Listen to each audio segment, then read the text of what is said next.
Hola, bienvenidos a nuestro nuevo webinario sobre PTI, trombocitopenia inmune. Gracias a todos los que se están sumando y gracias por acompañarnos. Para los que no me conocen, mi nombre es Rubén De Francesco, soy coordinador de pacientes con PTI en Asociación ALMA, que es la Asociación Leucemia Mieloide Argentina, y también soy administrador de PTI Argentina, la historia de Kiara en redes, y también papá de Kiara, que fue diagnosticada con PTI a sus 13 años y inspiró la movida PTI en Argentina, que hoy cuenta con cientos de seguidores que buscan y reciben apoyo, contención e información a través de nosotros. Con nosotros me refiero a Asociación ALMA, a PTI Argentina y también a Corazones Púrpuras, que es un grupo de WhatsApp que administramos con la ayuda de Rosana Ado, que creó el Corazones Púrpura, un grupo de 6-7 pacientes que como ella habían sido diagnosticados con PTI y que hoy juntos hicimos crecer y convertir en dos hermosos grupos donde tenemos contacto directo con más de 130 familias de Argentina y Latinoamérica. Juntos también formamos parte de Global ITP, que es una alianza internacional de pacientes, con quienes nos reunimos regularmente para intercambiar experiencias, información y ver cómo podemos hacer crecer el apoyo que brindamos a la comunidad PTI. Hoy contamos con el placer de tener y el honor de tener la presencia de la doctora hematóloga infantil Lilian Díaz del Hospital Garrahan, que nos va a regalar muy amablemente su tiempo para contarnos un poquito sobre PTI. Algunas cosas ya sabemos, otras nuevas vamos a aprender, siempre hay algo para aprender. Y podés hacernos tus preguntas durante la transmisión y vamos a tener tiempo también después de la presentación de la doctora de leer algunas preguntas que nos fueron llegando con anterioridad. Así que, doctora, mucho gusto. Hola, ¿qué tal Rubén? ¿Qué tal todos? ¿Se escucha bien? Se escucha perfecto. Muchísimas gracias por acompañarnos. No, muy bien. Bueno, cuando me digan empezamos y después de que terminamos van surgiendo con las preguntas o las inquietudes que surjan de la presentación. Perfecto. Cuando quiera. Bueno. Bueno, empezamos la primera diapositiva que les voy a mostrar, dice sangre y el sistema inmune. Y esto los quiero llevar a recordar un poquito cuando ustedes recibieron el diagnóstico, cuando les dijeron que sus hijos tenían una trombocitopenia inmune. A muchos de ustedes le deben haber dicho la palabra púrpura, vieron que ahora decimos trombocitopenia inmune. No hablamos mucho de púrpura. Pero lo primero que yo hago cuando empiezo a charlar sobre qué es lo que está pasando es preguntarles si conocen cómo se compone nuestra sangre, qué elementos están, para qué nos sirve. Y siempre hablamos que el glóbulo rojo es aquella célula que nos lleva el oxígeno a todo el cuerpo. Los glóbulos blancos son los encargados de defendernos básicamente de bacterias o virus u otros patógenos.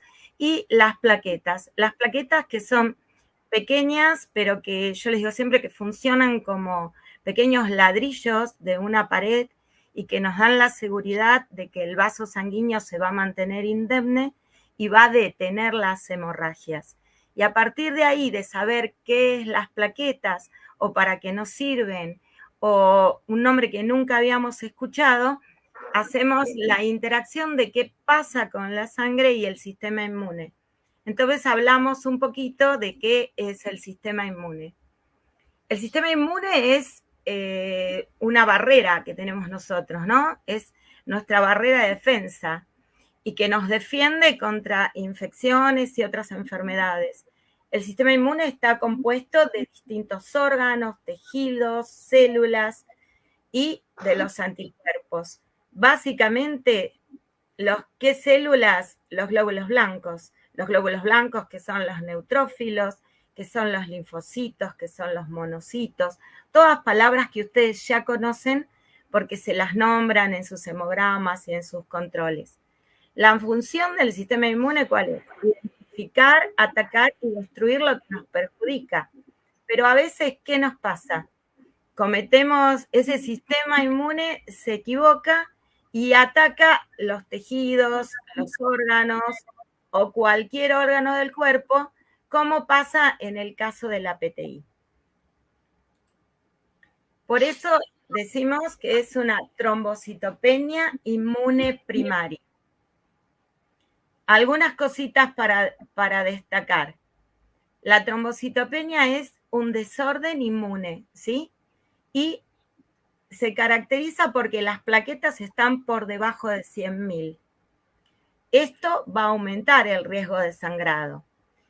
La trombocitopenia inmune es una de las causas más frecuentes de trombocitopenia en pediatría y generalmente va acompañada de un sangrado que puede ser cutáneo o mucoso, ¿sí? La piel, la nariz, las encías. Y la trombocitopenia inmune, acá les pongo esto porque en esto va a pasar mucho el tema de los tratamientos, es una destrucción plaquetaria, pero también es una producción inadecuada de plaquetas. O sea, se rompe mucho y no se fabrica lo suficiente. Esa destrucción y esa falta de producción está mediada por anticuerpos. Entonces, repasamos todo junto acá lo que dijimos recién. Trombocitopenia inmune primaria. Antiguamente la llamamos púrpura trombocitopénica idiopática. Se mantienen las mismas siglas, por eso decimos PTI, antes decíamos también PTI, pero ahora la letra P corresponde a primaria y la letra I corresponde a inmune. Entonces, es un trastorno adquirido inmunomediado. Se trata de una trombocitopenia aislada. ¿Qué quiere decir aislada? Que cuando nos hacen el primer análisis de sangre, el primer hemograma, lo único que vamos a tener que llama la atención es el recuento de plaquetas bajo. Siempre por debajo de 100.000. Y no hay ¿por qué la llamamos primaria? Porque no hay una causa o una infección aguda concomitante. Concomitante quiere decir está pasando al mismo tiempo.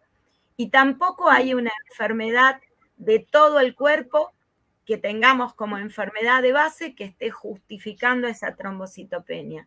Entonces es primaria porque no tiene una causa reconocible. Y todo esto, el descenso de plaquetas, aumenta el riesgo de hemorragia, aunque a veces no hay. Ustedes mismos lo deben haber constatado. Por ahí les dicen, tiene 15.000 plaquetas. No me di cuenta, no tenía nada. Hay muchos chicos que llegan al diagnóstico de PTI por un hemograma que le hicieron como parte de un chequeo para entrar a un club o alguna actividad. No es solamente que llegaron a la consulta porque tenían moretones o les sangraba la nariz. Entonces vamos a conocer un poquito cómo se presenta, en qué momentos, ¿es frecuente esta enfermedad? ¿No es frecuente? Entonces ahí vamos a hablar de incidencia, que quiere decir cuántos casos por año, ¿sí? Y normalmente decimos que es una enfermedad en la que aparecen de 1 a 6 casos cada 100.000 niños, ¿sí? Para los americanos, la Sociedad Americana de Hematología dice que son 5 casos en 1.000.000, no por año, sino hablando solo de cantidades. Y generalmente es una enfermedad que se presenta entre el primer año y los 10 años. Pero tenemos un pico, llamamos pico a cuando es más frecuente la enfermedad, entre los 2 y los 6 años, ¿sí? Y el 80% de los pacientes son menores de 8 años. O sea que es una enfermedad de chicos de jardín de infantes, de primeros años de la primaria. La incidencia máxima, o sea, cuando vemos más casos o se presentan más casos, muchas veces es en la primavera. No tenemos una explicación clara de esto, pero se vio que a veces suceden más ahí. Y si ustedes recuerdan, capaz que les pasó a ustedes también o escucharon de otras familias, la mayoría, el 50-60% de los casos, nos cuentan que entre la semana, 10 días, 15 días antes de aparecer los moretones, tuvieron algo de fiebre o algo de moco y catarros, o aparecieron lesiones de varicela, o cursaron una papera, pero no en el mismo tiempo que están saliendo los moretones, sino es antes, pasó antes eso. O tal vez se pusieron una vacuna. Y el compromiso, ¿quién lo sufre más? ¿A quién se les presenta más? Si a los nenes o a las nenas, es bastante parejo. Pero cuando son chiquitos, hay un ligero predominio en varones. Mientras que cuando ya están en la adolescencia, empieza a aparecer más en las nenas. En América Latina no tenemos datos exactos, pero se estima que la incidencia anual es parecida a más o menos al resto del mundo. Hay pacientes que en España, por ejemplo, dicen que es el 3%, 3 en 100.000. En Reino Unido es un poco más alto, casi un 7%. Entonces, en América Latina se hace un global que va más o menos desde el 2 al 6%. Cada 100.000 niños por año, ¿sí? Y este es otro cuadrito donde repito lo mismo, lo único que acá está en 10.000, no en 100.000, por eso dice 0,2 y 0,4. Y hablamos de otra cosa que se llama prevalencia. ¿Cuánto se ve esta enfermedad? Y la prevalencia global en adultos es un poquito más alta porque la enfermedad tiene otra evolución, entonces permanecen más años, tenemos más pacientes con esta enfermedad, pero en niños la prevalencia es como de un 4 a 5 por cada 100.000 habitantes en chicos, ¿sí? Entonces, considerando la prevalencia de las otras enfermedades en general, nosotros podemos decir que como tiene menos de 50 casos cada 100.000 habitantes, la PTI se considera una enfermedad rara o una enfermedad huérfana. Yo les cuento, cuando leí estos datos hace bastante, yo decía, ¿cómo va a ser una enfermedad rara? Porque en pediatría es una de las causas más frecuentes de trombocitopenia. Y si ustedes por ahí hablan con un pediatra o cuando nosotros explicamos, les decimos, no, esto les pasa a los chicos de su edad. No es una cosa tan extraña, pero porque es la primera causa, no porque sea una enfermedad realmente frecuente. Los chicos no tienen muchas causas de trombocitopenia, dentro de esas pocas causas que tienen, porque no tienen como los adultos otras comorbilidades. Dentro de esas causas que tienen, la PTI es una causa identificable.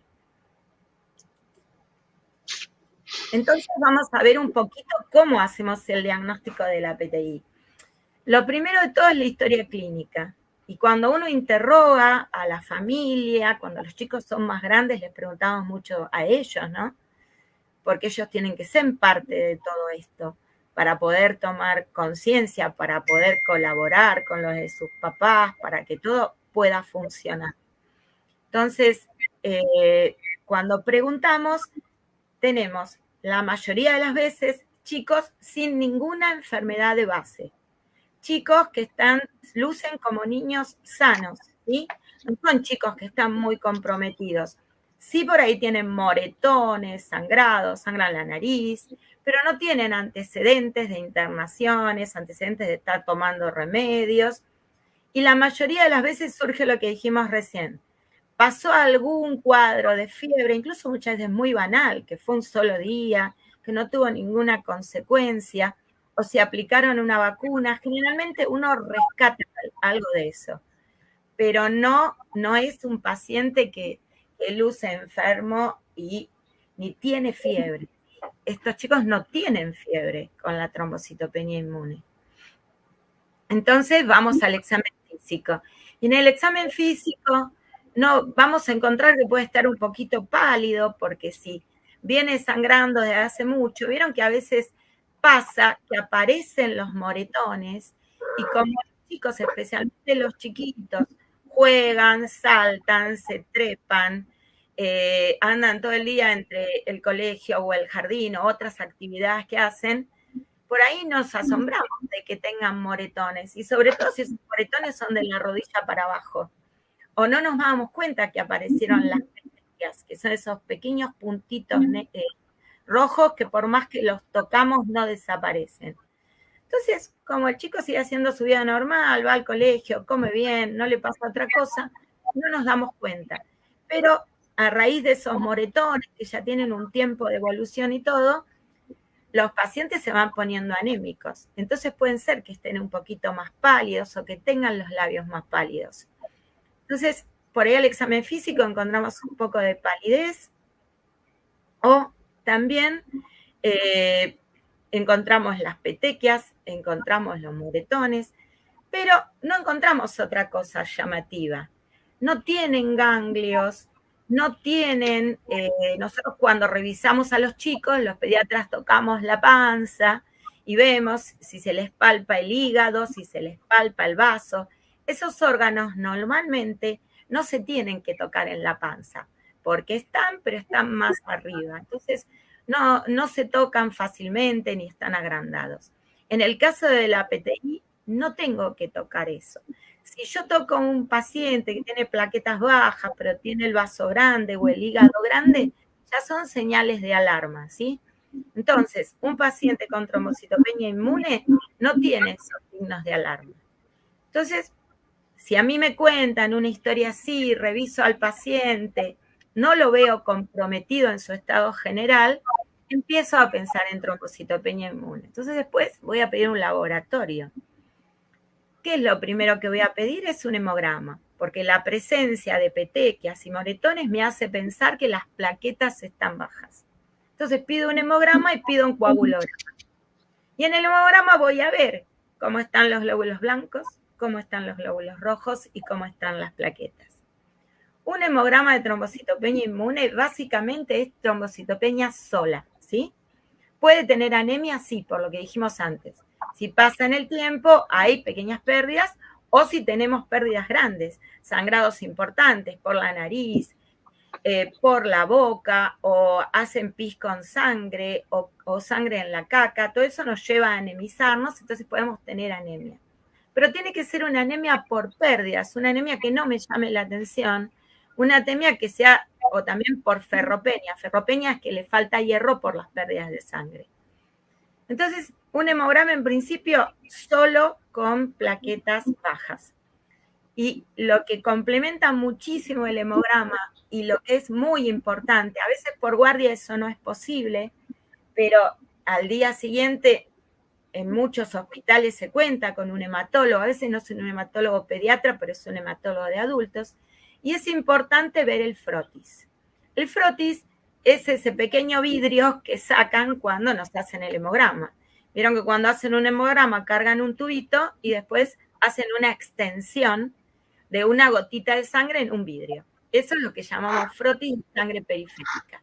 Y ahí, ¿qué es la gran ventaja del frotis? Que yo puedo ver cómo está la plaqueta, cómo está el neutrófilo, cómo está el linfocito, y si no hay células que no tienen que estar en el hemograma, ¿sí? O sea, el frotis de sangre periférica es importantísimo, es importante que lo haga una persona experta, no tiene por qué ser solamente el hematólogo, hay muchos bioquímicos que son los primeros que ven los frotis, que están altamente capacitados, sobre todo los bioquímicos que hacen hematología o los técnicos, hay técnicos también capacitados en hematología, y pueden diferenciar cuando lo que vemos en el hemograma es lo normal que tenemos que encontrar en la sangre o aparecen células anómalas, como por ejemplo las células que se llaman blastos, que nos hablan de leucemias. Todo eso, todo lo que es anormal, para decirlo de alguna forma, no lo tengo que encontrar en un frotis de trombocitopenia inmune. Solamente tengo que ver las plaquetas disminuidas y la mayoría de las veces son plaquetas grandes. ¿Por qué son plaquetas grandes? Porque la plaqueta se destruye y la fábrica de la sangre, que es la médula ósea, trata enseguida de reponer. Hace un recambio rápido. Como hace un recambio rápido, tira las plaquetas todavía inmaduras al torrente sanguíneo. Entonces las plaquetas que todavía son medias inmaduras son grandes. Entonces, un dato para tener en cuenta en el frotis de la PTI es que tienen que ser pocas plaquetas y plaquetas grandes. Si yo veo plaquetas muy chiquititas y pocas plaquetas, ya tengo que pensar en otro tipo de patología, ¿no? En una trombocitopenia inmune primaria, ¿sí? Entonces ustedes me dirán, ¿y hay algún análisis que a mí me diga sí, sin dudas es una trombocitopenia inmune? No, es lo que yo les puse ahí. No existe una prueba gold estándar. Gold estándar es la prueba de oro, es la prueba que me va a decir sin lugar a dudas esto es una trombocitopenia inmune. No existe, hasta el momento no existe para PTI. Es un poco la experiencia, es hacer un muy buen examen físico, una muy buena historia clínica y en base a eso decidir qué otros exámenes complementarios voy a pedir. Tengo que pedir, por supuesto, un coagulograma que me habla de cómo está coagulando esa sangre aparte de las plaquetas, para saber que los moretones y la epistaxis y todo no sean consecuencia de otra alteración de la sangre. Y también, si yo, como les digo, en el examen físico veo algo que me hace sospechar en algo más, voy a pedir una serie de estudios que me permitan descartar otras patologías que pueden presentarse de inicio como una trombocitopenia inmune. Entonces, dijimos, examen físico, historia clínica, por eso es muy importante que a ustedes nos puedan contar a nosotros todo lo previo, qué les pasó a los chicos, cuándo ustedes lo empezaron a notar mal, porque todo lo que ustedes puedan aportar al médico va a contribuir a un mejor diagnóstico de sus hijos. Y siempre recordar esas pequeñas cosas, tuvo fiebre, le di una vacuna, ¿sí? O está tomando otro remedio. A veces no tenemos en cuenta las cosas que tomamos para algo y eso también nos puede llevar a tener moretones y sangrados.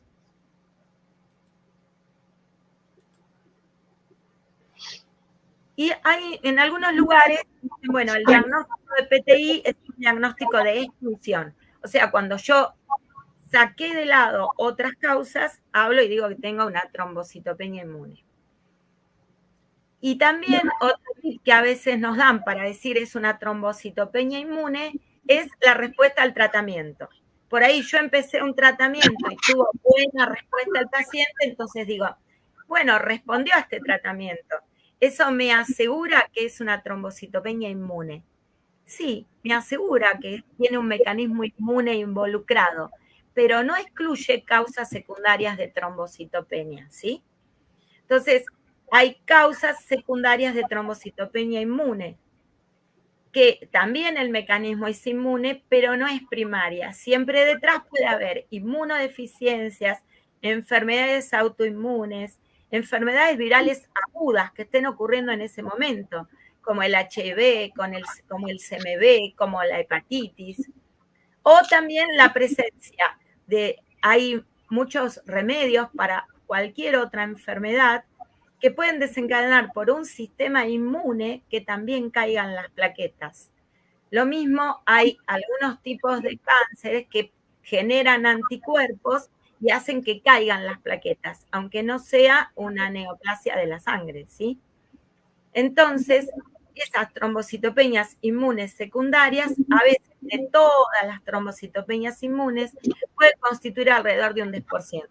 Entonces, tener un buen examen físico, una buena historia clínica, un buen frotisemograma, me va a permitir pensar en todas estas cosas que son las trombocitopenias inmunes y irlas estudiando. Si tengo algún dato positivo para eso, pido laboratorio acorde como para hacerlo, ¿sí? Porque en esos casos hablamos que es una PTI como atípica, ¿sí? No es la más común en los chicos. Entonces tengo que buscar bien qué es. Bueno, y acá viene el tema de la punción de la médula ósea, ¿no? Un gran tema. Muchas veces nos preguntan, bueno, no hay un gol estándar, que es lo que dije yo recién. La punción de médula tampoco es un gol estándar, ¿sí? Porque no me va a hacer el diagnóstico de trombocitopenia inmune. La médula ósea, ustedes saben que es la fábrica de la sangre. Ahí están, nosotros decimos, o las mamás y los papás de los glóbulos rojos, los glóbulos blancos y las plaquetas, o si no, como le decimos, son los precursores de las plaquetas. Los precursores de las plaquetas se llaman megacariocitos, ¿sí? Y normalmente en una trombocitopenia inmune, los megacariocitos tienen que estar normales, ¿sí? A veces incluso pueden estar muy aumentados. pero nunca van a ser poquitos, porque en la trombocitopenia inmune la médula quiere trabajar, de hecho la médula funciona bien. Lo que pasa es que no la dejan trabajar los anticuerpos y todo de la interferencia que tiene el sistema inmune. Pero tenemos que encontrarnos con una médula rica, con una médula que esté todo bien, que estén los precursores de glóbulos rojos, de glóbulos blancos, y sobre todo que tengamos megacariocitos. ¿Cuándo hacemos la médula, la punción de la médula? ¿Es siempre necesaria? ¿No es necesaria? Bueno, acá yo les puse las opiniones de 3 sociedades científicas. Después les voy a decir los que hago yo. En el primer cuadrito tenemos lo que dice la Sociedad Americana de Hematología. Los americanos en realidad se basan mucho en lo que hablé yo recién, ¿no? Dice, si la historia personal, familiar, el examen físico, el recuento y el extendido de sangre periférica son típicos, no necesitan ningún estudio posterior, ¿sí? O sea, ellos de primera mano no hacen algunas otras cosas. Y dicen, la PAMO, que es la forma de decir punción aspirativa de médula ósea, no es necesaria en niños que van a recibir como tratamiento inmunoglobulina endovenosa, ni previa corticoides o asplenectomía. Eso es lo que plantean muchos. Como todo no es uniforme esto en Estados Unidos, ¿no? Pero es una de las voces de la Sociedad Americana de Hematología. Entonces, para ellos no es imprescindible hacer una punción de médula ósea, pero tengan en cuenta lo que dice, ¿eh? Si son típicos de trombocitopenia inmune. Si yo en el examen físico o en la historia clínica o en algo del laboratorio encuentro algo que no es típico, que no encuadra, sí voy a usar la punción de médula, ¿se entiende? O sea que es muy importante lo que venimos, yo repito lo mismo, pero es eso para tomar también esta decisión. Después, ¿qué dice la Sociedad Argentina de Hematología? La Sociedad Argentina de Hematología dice que si tengo otra citopenia asociada, ¿qué es una citopenia? Es que esté bajo algún otro componente de la sangre. O sea, ¿se acuerdan que yo al principio dije trombocitopenia inmune es trombocitopenia aislada? Entonces, acá nos están diciendo, si aparte de las plaquetas ustedes se encuentran bajos los glóbulos blancos, los neutrófilos, encuentran que tienen una anemia que no parece una anemia por la pérdida de sangre, sino que tiene otra característica, que es una anemia, por ejemplo, macrocítica, la llamamos nosotros, que es muy grande el tamaño del glóbulo rojo. O, por supuesto, alguna otra cosa que les llame la atención en el hemograma, no solo las series, sino algo que llamamos índices hematimétricos, que yo le digo siempre eso a los pediatras, que nos fijemos mucho en cómo es el tamaño de los glóbulos rojos, cómo es el tamaño de las plaquetas. Si yo encuentro algo ahí, dicen que tendríamos que plantear hacer la médula ósea, igual que decía en la Sociedad Americana, ¿no? Y también plantea acá que la no respuesta a inmunoglobulinas sería también como para hacer una punción de médula ósea, y que previo al uso de corticoides lo plantean como opcional, y que si no ocurrió una remisión entre los 3 a 6 meses. Como que acá ponen un poquito más de condiciones o más de chances por las cuales uno realizaría una punción de médula ósea. Ante falta de respuesta a un tratamiento, ante larga duración de la trombocitopenia y previo al uso de corticoides. Eso nos dice la Sociedad Argentina de Hematología. ¿Y qué nos dicen los británicos? Ellos recomiendan, previo al inicio de corticoides o ante la falta de respuesta de gamma globulina o ante a los hallazgos clínicos atípicos. O sea, ustedes vieron que va subiendo como por qué hacemos la médula. Todos incluyen como primera cosa los hallazgos clínicos atípicos, ¿sí? Después, la falta de respuesta a la gamma, que suele ser en pediatría, a diferencia de adultos, por ahí el primer tratamiento que uno elige, y si no, antes de corticoides. Yo en lo personal hago esto último. Yo generalmente, salvo que sea que no se puede realizar por algún tipo de causa, no suelo empezar corticoides sin punción de médula ósea. porque después se complica mucho, porque muchas veces ponen un ciclo de corticoides, no respondió, recibe otro ciclo de corticoides, terminamos teniendo un paciente con todos los efectos adversos del corticoide y sin un diagnóstico claro de por qué no respondió a los corticoides. Entonces, normalmente nosotros, si no funcionó la gamma, o sea, desde ya que si es atípico, se hace entrada, no se piensa, si hay algo en el frotis, ¿no? Pero supongamos que tenemos un paciente con una historia clínica típica, con un examen físico típico y un hemograma también de trombocitopenia inmune, que por razón de cuando se elige el tratamiento, nosotros ahora vamos a hablar de eso, pero hay pacientes que se tratan de inicio y otros que no. Supongamos que este es un paciente que por determinadas causas se decide tratarlo de inicio y no responde a la gamma globulina, pensando que sigue comprometido con niveles muy bajos de plaquetas o con sangrados activos que no ceden. Antes de indicar el corticoide, nosotros realizamos la punción aspirativa de médula ósea. La puedo interrumpir un segundito, porque es un tema recurrente en las redes también. La respuesta positiva al pasaje de gamma globulina, sí, ¿es un indicador de que la médula está realmente funcionando bien? Es un indicador de que en principio hay una buena respuesta. O sea, generalmente hay pocas enfermedades que tengan, porque el que responda a la gamma está indicando que hay algún compromiso autoinmune. Entonces, hay las enfermedades que pueden tener compromiso autoinmune, generalmente son enfermedades inmunológicas de base, como puede ser el lupus eritematoso sistémico o inmunodeficiencias, o el ALPS, que es un síndrome linfoproliferativo, o los síndromes de Evans en pediatría. Entonces, te habla como que en realidad el problema no estaría en la médula ósea. Y hay muy pocas enfermedades de médula ósea, que una de ellas es la mielodisplasia, que a veces se pueden acompañar de un componente autoinmune. Por eso nosotros, incluso cuando hacemos la punción de médula ósea, es un procedimiento que a veces todos pensamos que es muy cruento y la realidad es que no es así, ¿no?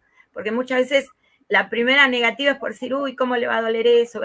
La mayoría de los lugares ahora se está haciendo con sedación, que puede ser sedación con anestesia o sin anestesia, manejada por los pediatras, manejada por anestesista. Y nosotros somos un hospital de derivación y yo sé que muchos de los hematólogos que trabajan en las provincias también lo hacen con anestesia, ¿sí? Que les ponen una mascarita, o sea, ¿no? Y nosotros en el mismo procedimiento hacemos el aspirado, sacamos una muestra para un estudio citogenético de médula ósea y también hacemos una biopsia de médula ósea. La biopsia de médula ósea en nuestro caso cumple dos funciones. Por un lado, nos permite descartar todo esto que yo estoy explicando ahora de las mielodisplasias, que son una enfermedad de la médula ósea también, que a veces puede presentarse como una trombocitopenia y va mostrando después las cosas, pero que si uno ve bien los hemogramas, van cambiando a lo largo del tiempo, tienen algo que ya me hace pensar desde el inicio que no es, tienen otra historia, no es como esta que empieza, si uno después indaga, tiene más tiempo de evolución y todo, pero por ahí a un primer cosa uno puede tomar como que fue una trombocitopenia inmune. Y hemos tenido pacientes con mielodisplasia que alguna vez han respondido a la gammaglobulinina anti-D o algo como parte de eso.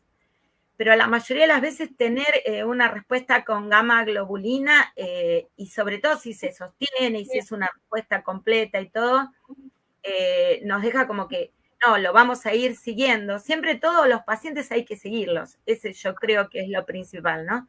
No es que le pasé la gamma, subieron las plaquetas, le damos la mano a los padres, le damos el alta y se fueron. No. O sea, cualquier trombocitopenia inmune necesita un seguimiento mínimo de 6 meses, aunque todo haya estado muy bien. Es importante eso que nos dice. Porque a nosotros nos llegan muchas veces, chicos, segundo episodio, tercer episodio, pero en los primeros episodios pasó esto, ¿no? O sea, qué bien, levantó las plaquetas, se fue a 100.000 plaquetas y después no hubo una continuidad de seguimiento. Y esto lo digo de ambas partes, no digo que los padres no los llevaron, a veces no les es indicado el seguimiento, sí, o a veces no consiguen los turnos para los seguimientos, ¿no? Porque como en muchos lugares se maneja esto por guardia, cuando mejora el paciente le dan el alta y después no pueden conseguir los turnos. Eso también sucede mucho. Pasa mucho. Así que, bueno, ese sería como para mí el concepto, ¿no? De que la gamma globulina sí, no es absoluto, pero nos da una cosa de que algo inmune está metido en el tema. Bien, gracias. Sigo y después cualquier cosa, si surge algo, sí, volvemos.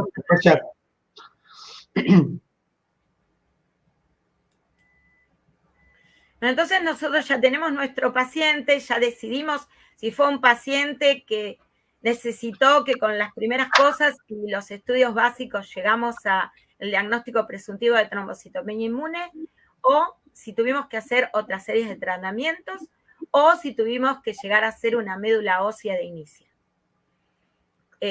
Supongamos que, bueno, tenemos que nuestro paciente es una trombocitopenia, para nosotros es una trombocitopenia inmune, y entonces nos paramos acá y nos agarramos la cabeza como un muñequito, decimos, ¿para dónde seguimos?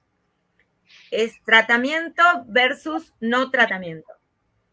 Primero que no es así exactamente, no tratamiento, ¿sí? Siempre va a ser un tratamiento, porque el seguimiento del paciente es un tratamiento. Porque no nos tenemos que confundir en eso de decir, bueno, no lo trato, no me están dando un remedio, no me están tratando, no.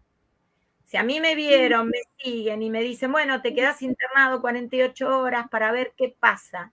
Ese para ver qué pasa, ese es un tratamiento, ¿sí? Yo les digo porque por ahí sienten, no, me tienen 2 días encerrado acá en el hospital y no me hacen nada. Sí. Eso es para que no sientan eso, sino ¿cuál es el objetivo principal del tratamiento? El objetivo principal es, por un lado, a todos asusta el recuento de plaquetas, ¿no?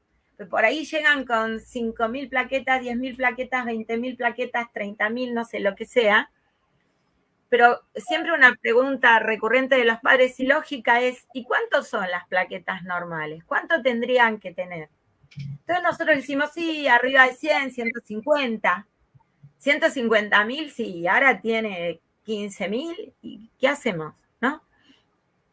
Y bueno, y ahí es donde surge la cosa, hagamos algo rápido para que las plaquetas vuelvan. ¿Por qué? Porque saben que plaquetas bajas implica mayor riesgo de sangrado. Pero en una de las primeras cosas yo les dije, no siempre hay sangrados. Entonces, uno lo primero que tiene que hacer es conocer a su paciente. Es distinto a un paciente que llega con sangrados importantes, que no quiere decir que sea siempre uno importante, piensa en lo que dice la positiva, ¿no? Hemorragia intracraneal, o sea, dentro de la cabeza, hematuria, sangrado intestinal, caca con sangre, vómitos con sangre. Obvio, si me llega un paciente así, más bien que tengo que tomar una medida inmediata, porque todo esto puede terminar mal si no actuamos rápido. Pero yo estoy hablando del caso más frecuente. Los chicos es muy distinto con los adultos, ¿no? Los chicos puede ser solapado y siempre tenemos ese chico que luce bien. Pero está todo moreteado, lleno de puntitos. Entonces, el evento hemorrágico es lo que me va a llevar a decir, es una de las principales claves para decir qué hago o cómo me comporto o qué vamos a hacer con ese paciente. Y acá vamos de nuevo a ver qué nos dicen, como hicimos antes. En la trombocitopenia de reciente diagnóstico, dice la Sociedad Argentina de Hematología, que un recuento menor de 20.000, I-O, ¿sí? Dice I-O, hemorragia activa, I-O, factores de riesgo, traumatismo de la cabeza, politraumatismo, uso de antiagregantes. Antiagregantes es la aspirina, ¿sí? La aspirina es un antiagregante. El ibuprofeno es un antiagregante. Por ejemplo, si el chico estuvo con mucha fiebre, ya si estuvo con mucha fiebre, no sé si es una PTI. Pero supongamos que por otra causa no sé, el chico dice, vieron que a veces tomamos la aspirineta como si no fuera una medicación, que eso es algo que replantearse también. O ahora las ibupiretas, porque por ahí se usa menos la aspirina, se usa más el ibupirat. Entonces por ahí, ay, me dolió la cabeza, ay, me dolía la panza, y por ahí uno no se da cuenta y pasa y le da cualquiera de esos remedios y los viene tomando todos los días. Entonces, si tenemos a alguien que estuvo tomando todo eso o que está tomando algún remedio porque tiene otra enfermedad de base y está tomando aspirina o algo de eso, bueno, entonces, ojo, porque aparte de las plaquetas bajas tenemos estos antiagregantes. ¿Y qué hacen los antiagregantes? Hacen que las plaquetas funcionen mal. Entonces tenemos pocas plaquetas y funcionan mal. Entonces estamos en una situación con un factor de riesgo agregado, ¿sí? Lo mismo si tiene otras enfermedades de base, como se llaman las vasculitis o coagulopatías. O sea, todo es posible y nosotros lo hemos visto todo por ahí. Un chico hemofílico encima tiene una trombocitopenia inmune. Entonces, ¿qué tenemos que hacer, no? Así que esos son factores de riesgo. Entonces, la Sociedad Argentina de Hematología dice que en esta lista, que todo lo que entra dentro de esta lista le pondría un tratamiento activo, ¿sí? En cambio, la Sociedad Americana de Hematología se maneja mucho por el tema de los sangrados, ¿sí? Y factores de riesgo también, pero no tienen mucho en cuenta el número de las plaquetas. No ponen 20.000, menos de 20, sino que si tiene 10.000, tiene 8.000, pero no está sangrando, por ahí plantean no poner un tratamiento con medicación, ¿sí?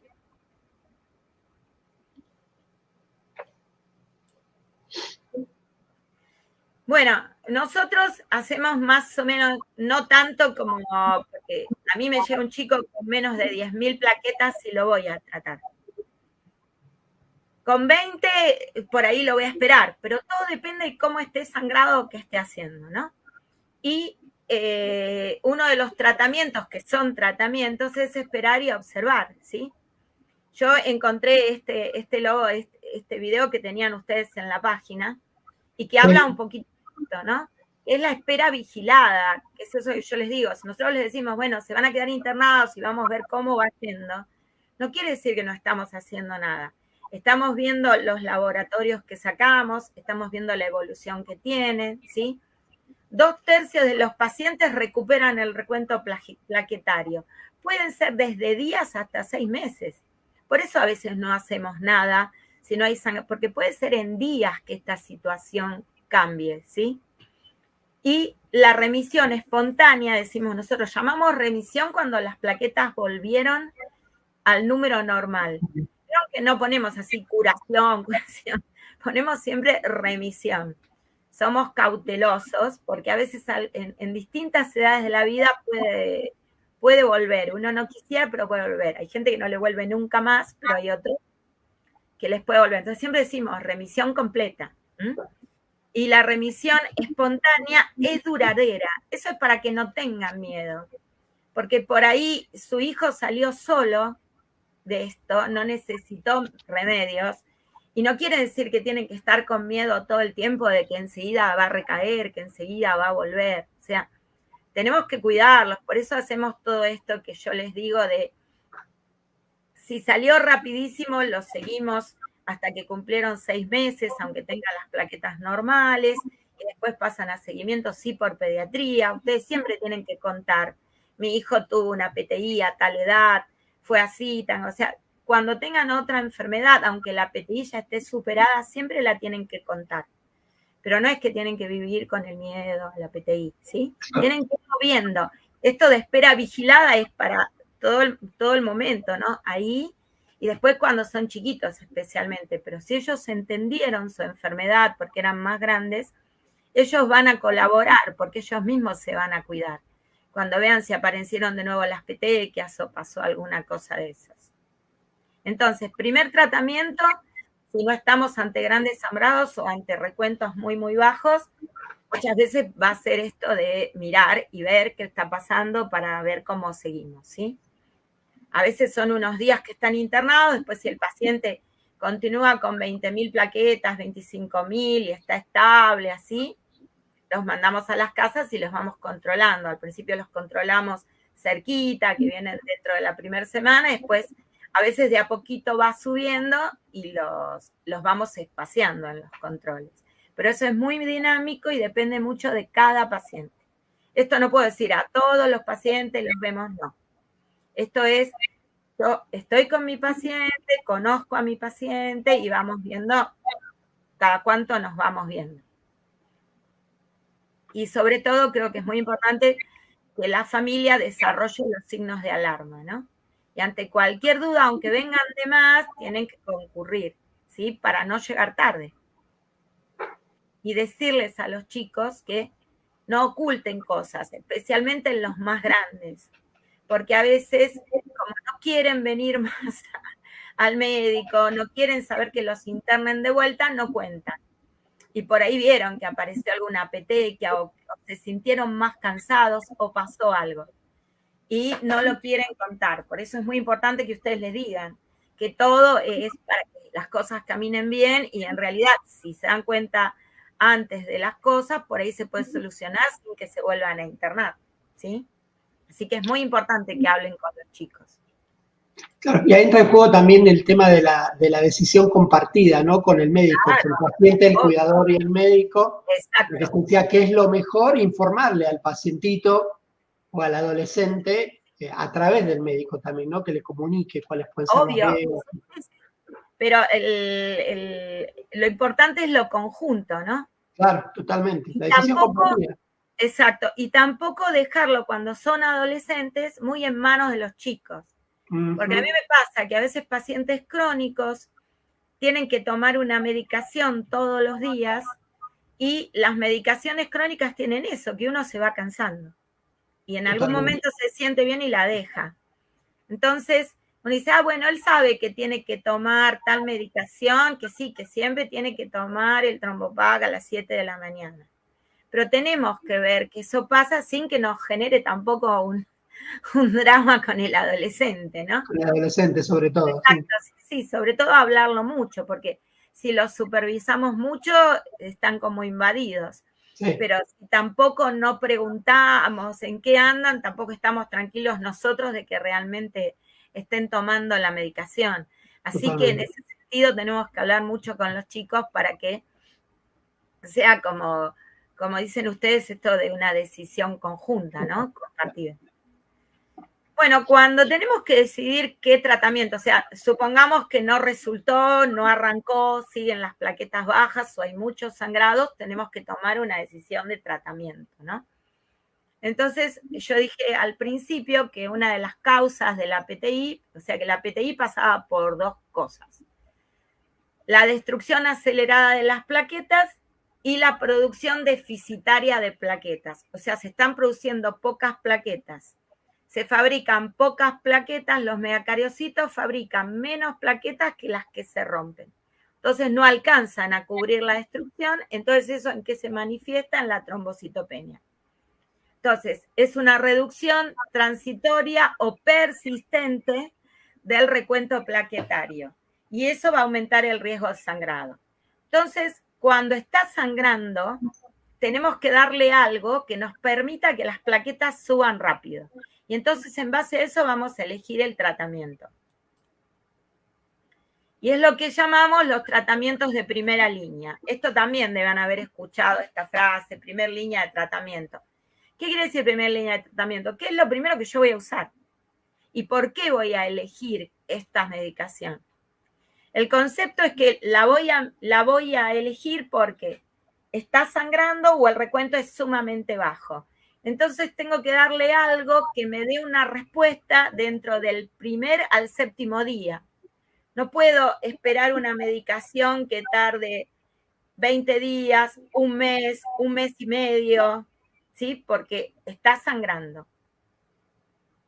Primer concepto, y que lo tenemos que saber siempre para la trombocitopenia inmune, si yo pienso y razono y digo, bueno, me faltan plaquetas, entonces, ¿qué hago? ¿Por qué no me pasan plaquetas? ¿Sí?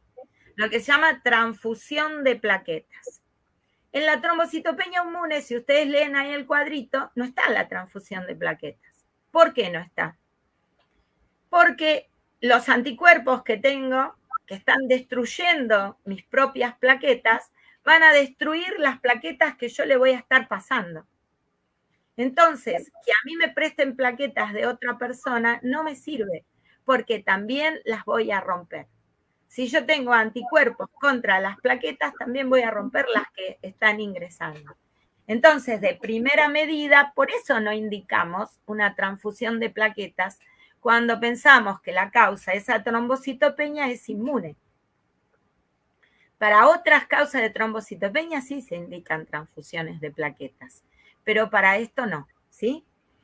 Entonces, a mí me pasa a veces que me preguntan, ¿van a hacer una punción? Y una punción no puede sangrar mucho, ¿y por qué no le pasan plaquetas antes? Porque no le va a servir y lo voy a estar exponiendo a todas las consecuencias que tienen las transfusiones. Vieron que las transfusiones son de otra persona.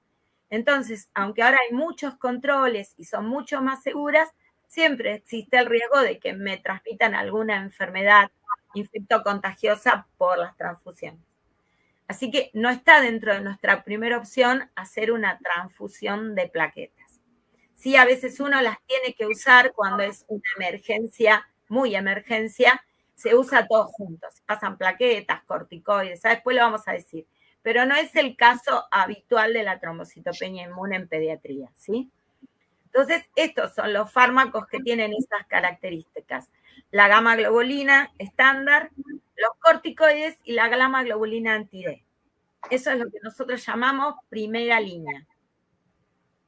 Generalmente se encuentran tratamientos para el ahora, digamos, para que me ayude a salir de la complicación del sangrado. Y a veces lo que hacen, como son inmunomoduladores, ponen el sistema inmune, es como que lo encarrilan, lo vuelven a poner en orden y solito sale de la enfermedad, como que le dan un empujoncito. Pero no son medicaciones para los pacientes crónicos, ¿sí? Cuando ya no respondió el sistema inmune, no arrancó, estas son medicaciones de inicio o de rescate, las llamamos, pero no de tratamientos a largo plazo. Entonces, generalmente en pediatría nosotros empezamos con la gamma globulina. Quedó al revés. Bueno, la gamma globulina, ven el dibujito, es un chico que está en la cama, está jugando, pero está con petequias y todo. Está mirando la tele, así está la cosa, no lo podemos tener quieto. Decimos, uy, tiene 2000 plaquetas y se mueve para todos lados. Entonces, esa es una opción de la gamma globulina endovenosa. La gamma globulina endovenosa va a subir rápido. Me va a bloquear la destrucción de las plaquetas por el sistema inmune. Y es una solución de anticuerpos, ¿sí? La mayoría son inmunoglobulina G, que incrementa de manera transitoria el recuento de plaquetas. O sea, nos saca de la urgencia. ¿Yo qué quiero con la gamma globulina? ¿Llegar a un recuento normal? Bueno, si llego a un recuento normal, mejor. Pero yo quiero que me suba arriba de 20.000 plaquetas. Por eso, muchas veces nosotros ponemos una sola dosis y el paciente queda con 50, 60.000 plaquetas. No son normales, pero no le seguimos pasando gamma globulina, porque le vamos a dar tiempo a su sistema inmune para que empiece a activarse. Y aparte porque la gamma globulina hasta las 72 horas de inyectada, de utilizada, sigue haciendo efecto, ¿sí? Sigue actuando contra el sistema inmune, lo sigue bloqueando. Así que sigue resultando. Pero pasa que en algunos, o sea, la mayoría, casi el 80-85% de los pacientes responde a la gamma globulina. Y probablemente si respondió, no le hicimos la punción de médula y le dimos el alta si no tiene sangrados activos, ¿sí? Y lo vamos a citar dentro de la semana, no más de 10 días, más o menos entre 10 y 15 días, para un control con hemograma por consultorio. Porque nosotros sabemos que después de los 20 días el efecto de la gamma se va. Y ahí depende todo del propio sistema inmune. Si el sistema inmune se encarriló, se ordenó, probablemente siga con buenas plaquetas. Si no, va a volver a caer. Y ahí es donde uno se plantea lo que decíamos antes. con qué vamos a seguir y si vamos a hacer la punción. ¿Qué efectos adversos tiene esto? Tiene fiebre, escalofríos, náuseas, dolor de cabeza, todo eso mientras está pasando e incluso después que terminó. Entonces es muy importante que el paciente esté muy bien hidratado cuando está pasando la gama y que reciba una medicación preparatoria. Antes de pasar la gama, se le dan antihistamínicos, se le pasa paracetamol también para que no levante fiebre, y todo eso se pasa media hora antes de la gama. No sirve si se lo damos mucho tiempo antes ni si se lo damos al mismo tiempo, porque si se lo damos al mismo tiempo no tuvo tiempo de actuar. Y si pasó más de media hora, una hora de la infusión, ya va perdiendo efecto la medicación que le pusimos antes. Entonces son pequeños cuidados que van a facilitar que la infusión de gamma globulina no tenga efectos adversos. O sea, pueden llegar ningún efecto adverso, efectos adversos mínimos, que son los más comunes, o puedes realmente hacer lo que llamamos una anafilaxia, como un shock alérgico. Pero por eso se hace internado, para tener ahí todas las precauciones posibles, exacto. Pero la mayoría de los chicos la tolera muy bien, no trae complicaciones. Bueno, a nuestro paciente le pasamos la gama, le hacemos un control, nunca hay que hacer el control antes de las 24 horas, porque a veces nos mata la ansiedad. Recibió la gama, chao, un hemograma. Y por ahí ese hemograma sigue con plaquetas bajas. Y nos podemos quedar erróneamente que no funcionó. No, tenemos que esperar, por lo menos tenemos que esperar 24 horas a que haya terminado la infusión, no que haya empezado, ¿eh? La gamma globulina se puede pasar en 6 horas, en 8 horas, en 12 horas, de acuerdo a la tolerancia del paciente. Entonces yo voy a esperar un día después que la terminé de pasar. Y ahí pedimos un hemograma y nos fijamos qué pasó. Y con eso vamos a determinar, buena evolución, está de alta, no está de alta, tenemos que seguir con otra medicación. Nosotros normalmente, hay excepciones, pero normalmente nuestra segunda elección son los corticoides. Y generalmente hacemos una punción antes de los corticoides para ver cómo está la médula ósea. Cuando ponemos los corticoides, que son muy conocidos, nosotros mismos fabricamos corticoides, que se llama cortisol, que es una hormona que la fabricamos en unas glándulas que se llaman glándulas suprarrenales, que es importantísimo para nuestra vida y que la usamos todo el tiempo. Entonces, los corticoides actúan como inmunomoduladores. ¿Y qué hacen? También calman nuestro sistema inmune, porque hace como, está todo efervescente este sistema inmune que no está respondiendo bien. Entonces hay que volver a regularlo y los corticoides tratan de hacer eso, de regularlo. Siempre lo ideal es tomarlo a la mañana, en una dosis única. ¿Por qué? Porque nosotros cuando fabricamos nuestro corticoide, largamos el pico de corticoides a la mañana. Entonces, como le damos el corticoide externo a la mañana, estamos aunando fuerzas y todo es más fisiológico para parar como esa tormenta del sistema inmune, ¿sí? Cosas que hay que tener en cuenta con el corticoide, nunca lo tengo que tomar en ayunas, siempre después que tomaron la leche o el desayuno, porque les puede dar gastritis y va irritando. Tampoco tenemos que comer con sal, porque cuando el corticoide hace que retengamos un poco de agua también, ¿no? Y si comemos cosas con sal, retenemos más. Y si retenemos, aumenta la presión arterial, ¿sí? Entonces tenemos que tener cuidado con eso.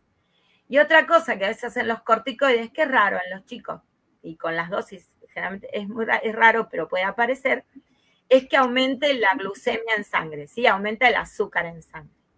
Entonces los corticoides son muy útiles, no les tenemos que tener miedo si los usamos adecuadamente. Porque también yo he tenido, a veces me dicen los papás, no, le va a poner corticoides, pero y ese, los corticoides que son tan malos, pero por ahí, porque tienen experiencias de familiares, otros que lo usan de forma muy crónica, y la experiencia en el adulto, ¿no? Que muchas veces es distinta de lo que pasa con los chicos. Entonces, si nosotros los tomamos con las precauciones que tenemos que tomar, a las dosis indicadas, se suspenden cuando se tienen que suspender, porque ese es para mí el gran problema, lo que pasa con los corticoides. Nosotros generalmente, responda o no responda, después de 3 semanas de tratamiento se corta, aunque anduvo bien o anduvo mal, y se baja. Y no dura más de 1 mes o 5 semanas, 6 semanas como mucho. Pero el problema es cuando el corticoide se deja. A veces porque anduvo bien y lo dejamos un poquito más porque tenemos miedo que nos caigan y se va prolongando. O cuando a veces, porque hay distintas formas de usar las corticoides, ¿no? Con cursos cortos o con cursos más largos. Los cursos cortos de 3 o 4 días y con mucha dosis generalmente salen, levantan las plaquetas, pero caen más rápido. Y bueno, cayeron, se vuelven a repetir, cayeron, se vuelven a repetir. Nosotros recibimos chicos con lo que se llama síndrome de Cushing, ya que se les pone la carita toda redondeadita y gordita y tienen problemas a veces ya con la glucemia o con la presión. Y no se les puede sacar los corticoides rápido ya cuando pasó todo eso, porque por ahí dejaron de fabricar su propio cortisol, y si no tenemos cortisol las consecuencias son muy graves. Entonces, recibimos ese tipo de chicos con 1, otro, 3, 4, 5 tratamientos. Ya es un tratamiento de corticoides, bueno o malo, es un tratamiento y después podemos decidir usarlos en otra ocasión o como salvataje o muy cortito, pero no es que no anduvo, le pongo otro porque anduvo un poquito, no. Si la respuesta no me duró, si en menos de 7 días se cayó todo, si la respuesta la perdimos en menos de 1 mes, no es una medicación que nos sirva, porque si bien sirve, es lo que se llama corticoide dependencia. Y la corticoide dependencia es lo que nos va a traer muchos efectos adversos. Entonces, nuestra segunda indicación sería un corticoide. Y si el corticoide no funcionó o tenemos una causa por la que no le podemos poner corticoides, y tenemos un paciente que tiene, esa es la condición, el paciente tiene que ser grupo sanguíneo RH positivo, ¿sí? Si tenemos un paciente que tiene un grupo sanguíneo RH positivo, podemos usar esta otra inmunoglobulina que se llama inmunoglobulina anti-D, o le decimos gamma anti-D también. ¿Qué hace esta gamma anti-D? Esta gamma anti-D se pasa también endovenosa, pero es mucho más cortita que la otra. Actúa como un distractor. ¿Porque qué hace? Hace que los glóbulos rojos del paciente se cubran todos de anticuerpos. Que es lo mismo que le pasa a la plaqueta. La plaqueta también está llena de anticuerpos. Como la plaqueta está llena de anticuerpos, el vaso se la come, ¿sí? Entonces, como el vaso se la come, la plaqueta baja. Acá, como es el glóbulo rojo que está lleno de anticuerpos, el vaso se entretiene con los glóbulos rojos y deja que levanten las plaquetas. No sé si resulta complicado o no, pero más o menos así es como funciona. Y esto también lo podemos usar una vez. El efecto adverso es que nos puede dar anemia hemolítica, se llama porque rompe los glóbulos rojos, pero uno tiene que evaluar. Si el grado de anemia fue pequeño, cayó poco la hemoglobina, lo puedo usar de nuevo. Si no, ya no.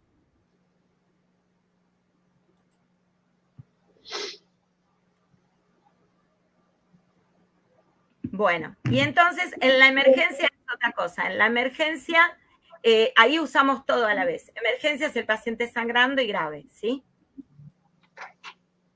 Después lo que hablamos de la respuesta a los tratamientos, cómo eran, si pueden ser totales, si pueden ser parciales. Totales cuando llegó arriba de 100.000, parcial está cuando arriba de 20, 30.000. Y después están los que nunca tuvieron respuesta o los que la perdieron. Y ahí es donde hablamos de este tema, de las fases de la trombocitopenia.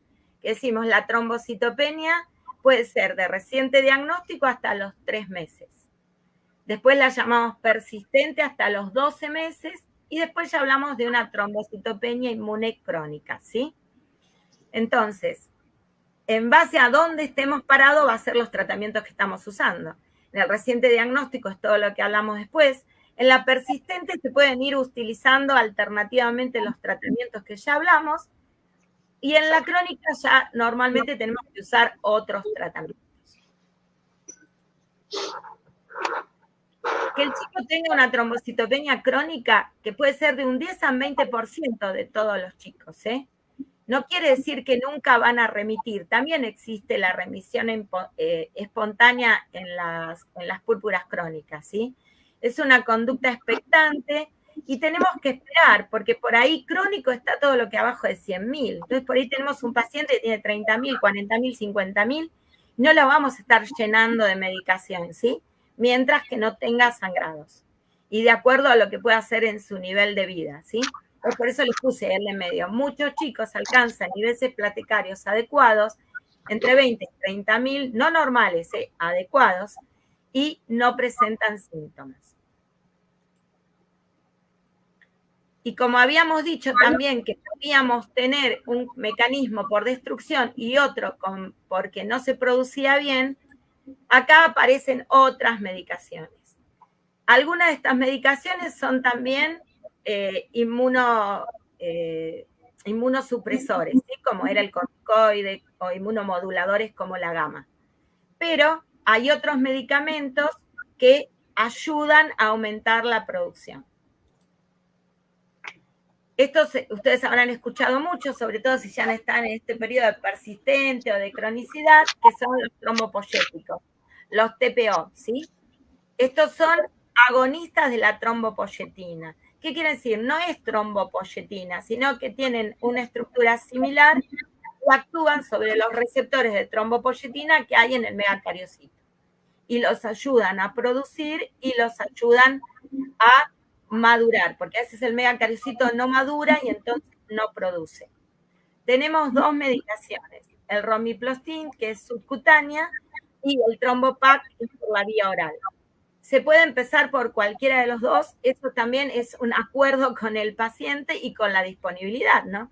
A veces en un centro hay uno, a veces hay otro, a veces la obra social le da uno, le da otro, a veces conseguimos en el ministerio uno, pero el otro no hay. Entonces uno va viendo con cuál va a empezar. Algunos chicos no, sí. No, preguntaba si se puede dar que se puedan intercalar uno con el otro. Intercalar no, o sea, yo uso uno, termino ese y entonces lo puedo cambiar si no tuvo respuesta. Ok. A veces puede ser que yo empecé con el romiplastin, no anduvo, y yo me cambio al trombopac. No es que porque los dos actúan en distintos lugares, por eso puedo switchearlos, ¿sí? Cambiar uno por otro, pero no, un día me puse romiplastin y como no había más, me tomé una pastilla del trombopac, no, eso no. Claro, ok. Entonces, bueno, usamos como segunda línea estos trombopoyéticos, ¿sí? Que en general tienen muy buena tolerancia. Los chicos chiquitos, la pastilla del trombopac se puede disolver y se toma como si fuera, uno la tira en agua, la deja que se disuelva y se puede tomar como un jarabe. No hay que partir la pastilla nunca, sino dejarla disolver. Y en los que no tenemos seguridad de cumplimiento tampoco, o que los papás tienen muchos problemas con que tomen los remedios, recurrimos al romiplastin, que es una aplicación subcutánea una vez por semana. En cambio, el trombopac es todos los días y hay que ser muy cuidadoso con la dieta con el trombopac, porque no tiene que tener 4 horas de ayuno previo y 2 horas después. Yo normalmente les digo que lo tomen a las 7 de la mañana, o algunos papás se los dan a las 12 de la noche. Algunos los toman a las 7 de la mañana o a las 6 y a las 2 horas recién desayunan. Y los otros que se dan a las 12 de la noche comen a las 8, toman la pastilla, después los despiertan, tragan y después siguen durmiendo. Depende cómo, pero siempre hay que respetar esos horarios porque a veces puede ser que falle el tratamiento porque se mezcló con comida, con calcio. La leche, el trombopac no se puede tomar con la leche. Los suplementos de hierro tampoco se puede tomar con el hierro. Se tienen que separar todo ese periodo de tiempo. Y en un paciente en donde cualquiera de los 12 agonistas está respondiendo bien, ¿por cuánto tiempo se puede tomar esta medicación si vemos que sigue haciendo efecto? Por ejemplo, yo tengo a mi hija que lo toma hace aproximadamente 5 o 6 años y seguimos, pero ¿por cuánto más se puede seguir? ¿O es necesario cortarlo en algún tiempo? El tema de esto es ver si el paciente responde a la menor dosis posible, por un lado. Entonces, lo primero que hacemos cuando hay una muy buena respuesta es muy de a poquito se empieza a bajar. No hay una indicación exacta de cuánto hacerlo. Eso también se consensúa en esto. Hay pacientes que por ahí no tuvieron respuesta en recuento, ¿sí? Por ahí siguen con 20.000 plaquetas, pero no se internaron nunca más porque no sangraron nunca más. Entonces uno por ahí intenta bajar un poquito y fijarse qué pasa. Si empieza a aparecer algo, y lo tengo que volver a subir. No es. Por ejemplo, el Romiplastin a veces tiene la cosa de que le doy 2 dosis y responde, y a veces a la tercera se fueron a 500.000 plaquetas. Bueno, con 500.000 plaquetas tengo que suspenderle una dosis. Claro. Y por ahí si suspendo más de 2 dosis, cae de nuevo. Pero bueno, entonces, ¿qué tengo que hacer? No suspender, bajar la cantidad que le estoy poniendo. Claro. Okay. Pero por ahí con cantidades muy altas de plaquetas no queda otra que suspenderla. Claro. Porque es riesgoso también tener plaquetas tan altas, porque estos medicamentos pueden llevar a la trombosis, pueden facilitar trombosis. Entonces no podemos dejarlos con plaquetas muy altas. Claro, perfecto. Bueno, estamos medio cortitos de tiempo, tenemos unos 15 minutos y podemos dejar en tratamientos cuáles son los que siguen. Bueno, micofenonato mofetil. Este no es muy usado en muchos lados, pero nosotros tenemos varios años de experiencia con el micofenolato. El micofenolato es un inmunosupresor que tiene la ventaja que se toma por vía oral, no es tan caro y se puede ir regulando de acuerdo a la respuesta. ¿Qué hace esto? Esto actúa a nivel de las poblaciones de linfocitos, porque los anticuerpos salen de los linfocitos, ¿sí? De los linfocitos B. Entonces, hace que disminuya la cantidad de linfocitos, no esté el sistema inmunológico tan alterado, lo va como modulando también, lo va suprimiendo. ¿Qué riesgos tiene esto? Que como todo inmunosupresor, aumenta que pueda tener mayor cantidad de infecciones. Pero la verdad que hasta ahora no hemos visto infecciones severas y tiene la ventaja de que si yo lo suspendo, el efecto inmunosupresor se va, ¿sí? Pero ¿cuál es la contra que tiene el micofenolato mofetil? Que empieza a actuar recién alrededor de 2 meses. ¿Y por qué es que se usa tan? ¿Por qué lo usamos? Porque ya por ahí está. ¿Por qué se usa tan poco? No sabría decirles. Nosotros vamos haciendo experiencia con eso, está descrito en guías y todo, y nos ha parecido una medicación bastante noble. No se la damos de rutina a todos los pacientes, uno elige el paciente, esto es segunda línea de tratamiento, ¿sí? Eso es lo que se tienen que fijar, que esto es segunda línea de tratamiento. O sea, esto no lo puede indicar un pediatra o manejado por un hematólogo de adultos, porque el comportamiento de los chicos es totalmente distinto al de adultos. Entonces, uno utiliza el micofenolato mofetil como una alternativa que empezó a surgir en los grupos colaborativos europeos y todo, más o menos en el 2017, 2019 se empezó a nombrar mucho más. Pero es una alternativa ante la no respuesta a los trombopoyéticos, o también es una alternativa de sumarlo con otra cosa. A veces nosotros hacemos un puente, si más o menos está yendo bien con el Trombopag o el Romiplastin, pero no tiene toda la respuesta que queríamos, a veces los asociamos, los combinamos. Otras veces los damos secuencial, no anduvo empiezo el micofenolato. Otras veces lo tengo que poner primero porque tiene algunos signos inmunes bastante importantes. Por ahí tienen una reacción de anticuerpos o anticuerpos marcada que vemos en los laboratorios, y por ahí elegimos porque pensamos que va a funcionar mejor. Pero es una decisión muy basada en el paciente, no es de norma que a todos los pacientes le voy a poner esto. Pero es una opción, desde mi punto de vista, que hay que tenerla en cuenta. Bueno. Y después, que la deben haber escuchado también, el tema del rituximab.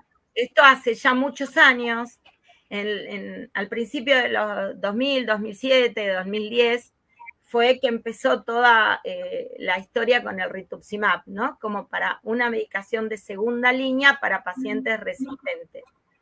Nosotros ahora lo usamos menos, porque desde que salieron el Trombopac y el Romiplastin tienen muchos efectos adversos menos que el rituximab y tienen mucha mejor respuesta.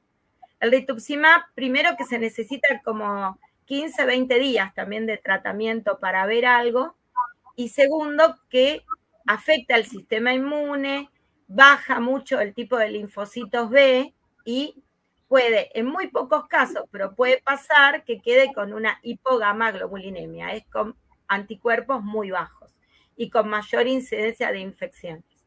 Entonces también el rituximab ya no es una opción tan alta como era en otras épocas.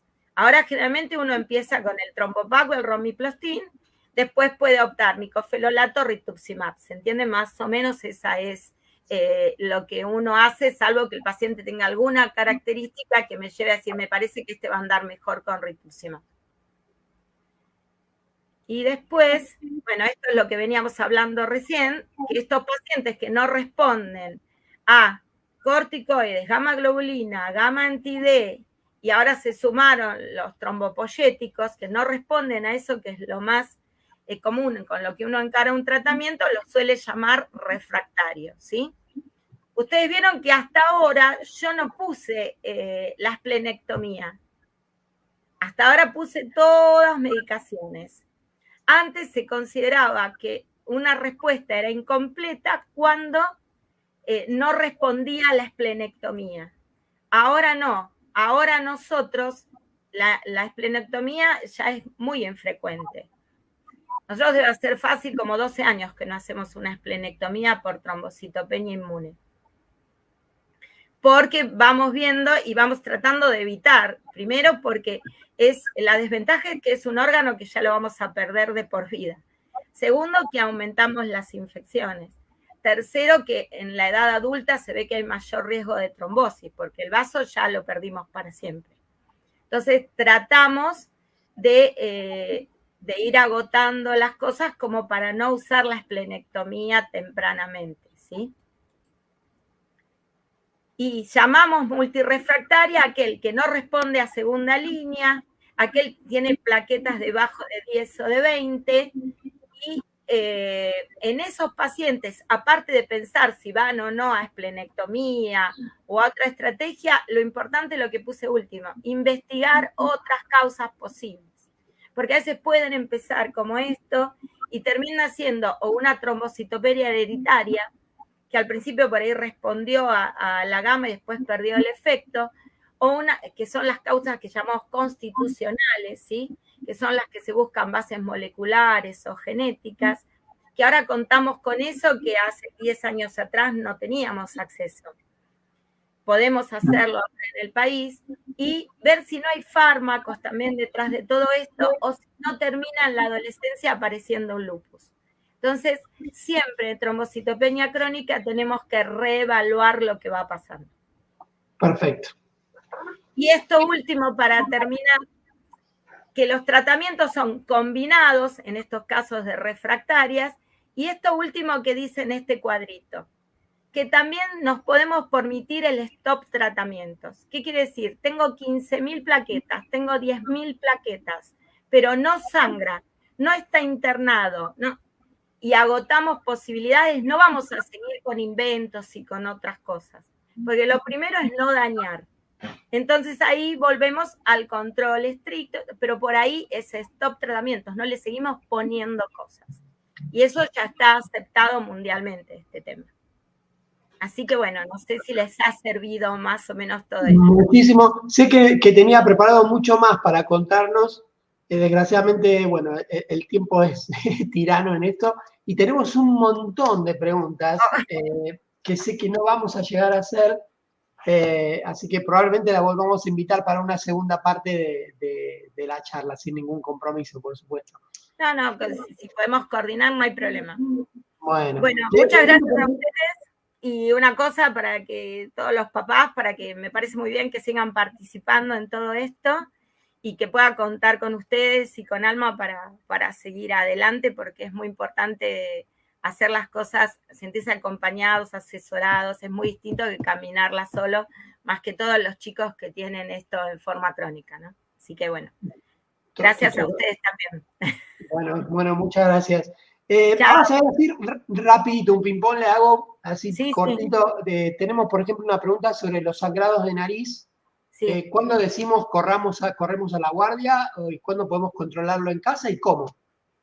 Bueno, no, eso es siempre la compresión, aunque vayan a la guardia o no vayan, siempre intenten. Y nosotros usamos una medicación que se llama ácido tranexámico, que algunos la deben conocer, que son unos comprimidos que ayudan a que el coágulo de sangre no desaparezca. Acá el tema es simple, si ustedes comprimen, pasó enseguida, no pasó más nada, se quedan, pero esto sigue, ustedes están haciendo la compresión, y con compresión no para, vayan. Porque por ahí no va a pasar que necesiten la gama o no, pero hay que frenarlo. Por ahí tiene que recurrir a un taponaje con el otorrino o alguna cosa así. Pues si no, se van a poner anémicos también. O sea que, no se detiene la hemorragia, intentamos... No se detiene en el momento, con algo simple van para allá, sí. Vamos a la guardia.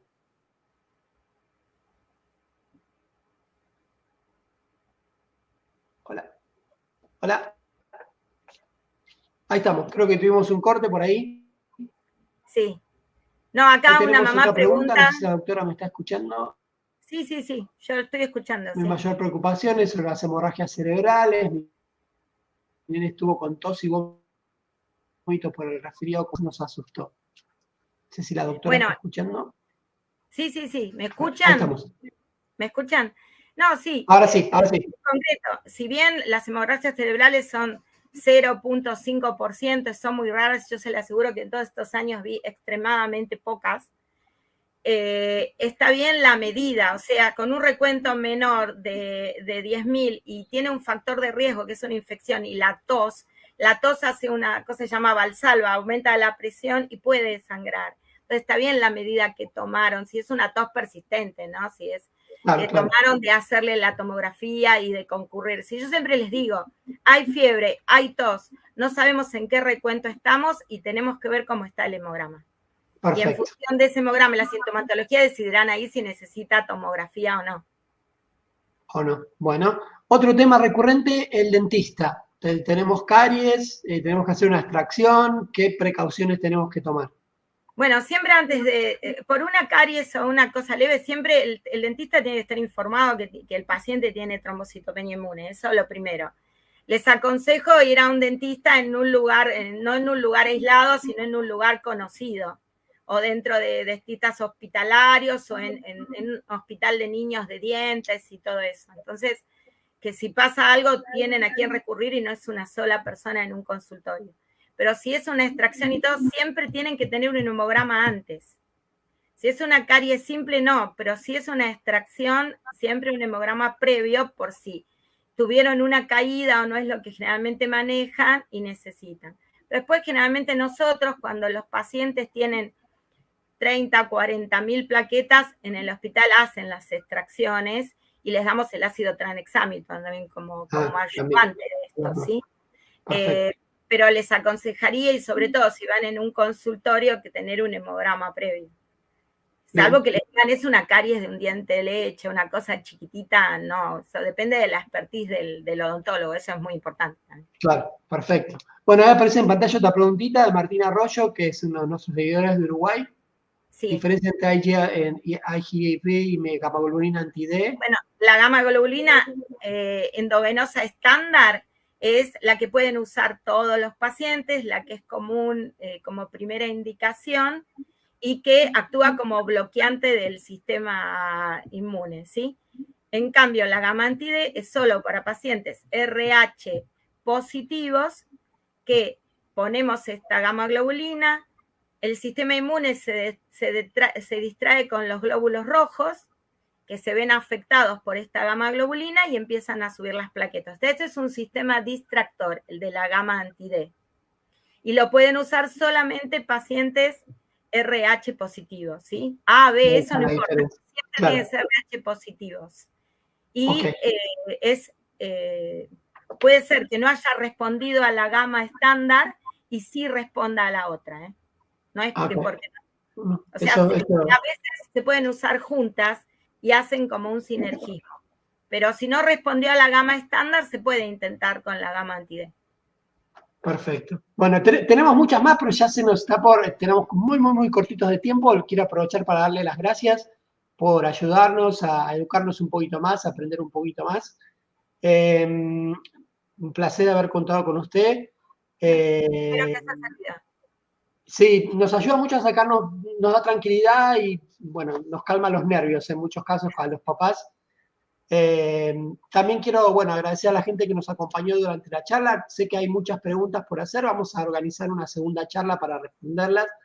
Tengan en mente que septiembre es el mes mundial de la PTI, así que hay muchos países que están haciendo campañas pintando monumentos y lugares así con luces violetas. Hagamos lo nuestro por nuestro lado. Los invito a darnos un like en las páginas de Alma, de PTI Argentina, de seguir nuestras publicaciones y compartirlas. Eso nos ayuda a llegar a más personas. Y bueno, y esperemos tener otro webinario pronto. Nos quedaron muchas cosas por decir, muchas preguntas por hacer. Y bueno, nos vemos pronto. Y doctora, muchísimas gracias. No, de nada. Que sigan bien. Saludos a todos. Hasta luego. Gracias. Hasta luego.